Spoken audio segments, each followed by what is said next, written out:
Today, we are going to tackle a question that, so many of us get caught in.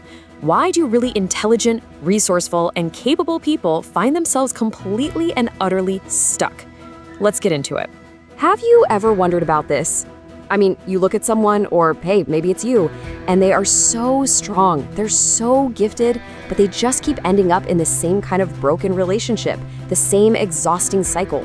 It really looks like bad luck from the outside, but there's usually something much deeper going on. And what about this? This is a real paradox.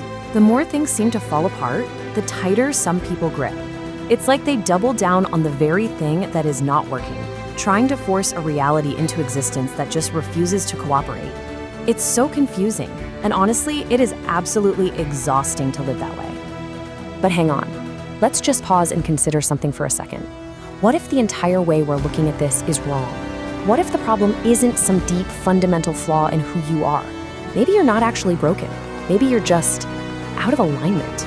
Thinking about it this way, it can change literally everything. So what do I even mean by misalignment? Well, think of it like an inner civil war. It's that feeling you get when one part of you knows something is true. This job isn't right, this relationship is definitely over, this habit is destroying me. But another part of you fights tooth and nail to deny it.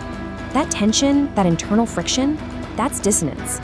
And this leads to one of the most powerful ideas we're going to explore. All that chaos in your life, it isn't always proof that the world is out to get you. It's not some random punishment from the universe. A lot of the time, it's just feedback. It's a signal that you are living in opposition to yourself.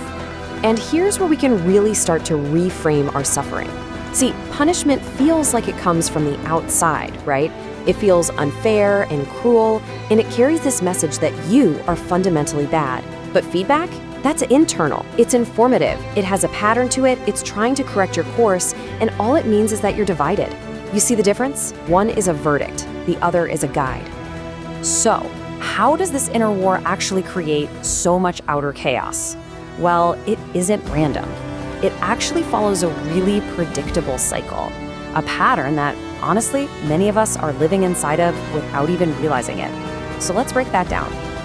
Okay, so it all starts with that quiet inner knowing, that gut feeling. But then, the ego, which wants to protect its familiar little world, resists. So you grip harder. And what happens? The chaos increases. Then, life sends you mirrors, people or situations that perfectly expose the conflict you're avoiding. But instead of looking inward, it's so much easier to just blame the mirror, right?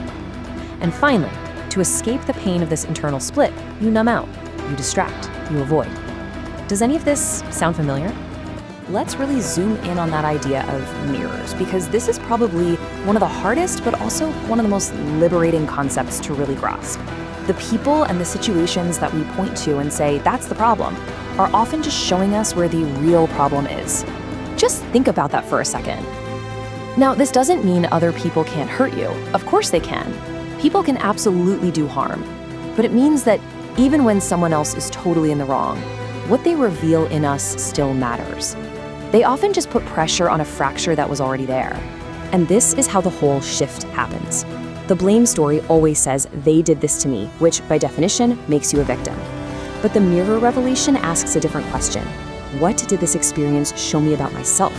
And that question right there, that is where you get your power back. It moves you out of blame and into growth. So what exactly are these mirrors showing us? Well, they reveal the wound we never got around to healing, the dependency we didn't want to admit we had, the deep fear we were masking with all that control, the convenient lie we kept telling ourselves.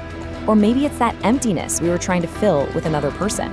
See, the mirror doesn't create these things. It just shows us they're already there.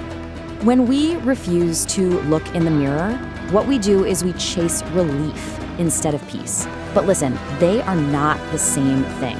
Not at all. Relief is like a temporary anesthetic. It just numbs the pain of the inner conflict for a little while. But peace comes from actually ending that conflict. One is a substitute, the other is the real deal. Okay, so we've kind of diagnosed the problem, right? We see the cycle, we get the mirrors, we see the escape tactics, but how do we get out of it? Well, the good news is there is a path back to alignment, and it's made up of really practical, grounded steps. So first, you combine your truth with your actions. This is all about closing that gap between what you know is right and what you actually do. even in one tiny way. Then you compound those small, honest choices. Real change is almost never one dramatic leap. It's the momentum you build from tiny, consistent moves. Next, you compare the results. Does this choice lead me towards peace, or does it lead to more chaos? Then you correct your course without beating yourself up. This is about refinement, not failure. And finally, you consecrate what is truly important to you. You start treating your own well-being as sacred. And the path keeps going. You simply continue. You stay with the process, even when it feels painfully slow. Then you culminate, which means you finish the hard things instead of leaving them hanging. You have that conversation, you end that situation. Next, you cross that threshold. You let go of who you thought you had to be so you can become who you truly are. And finally, you converge. You bring all those scattered parts of yourself, your work, your relationships, your private thoughts, into one single integrated whole life. Now, I know that might sound like a lot, but you don't have to solve your whole life today. It all really boils down to one simple idea: turning this awareness you now have into a single honest action, right now. And here's the most crucial point. Peace isn't something you find out there. It's what happens when the fight inside of you finally stops. It begins the very moment you stop betraying what you already know to be true. And please, please hear this. None of this is about blame or shame. It is the absolute opposite of that. Seeing your own pattern isn't a reason to condemn yourself. It's how you get your dignity back.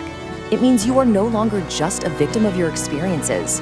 You are an active participant in your own healing. So, to make this really real for you, I want to leave you with 3 questions to think about.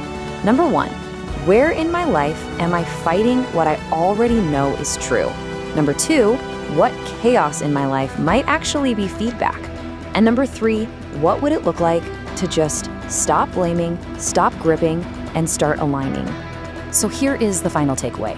Don't try to fix everything all at once. Just identify one area in your life where you feel that inner conflict, and then take one small, honest step to close that gap. Not tomorrow, today. That is how real change actually begins.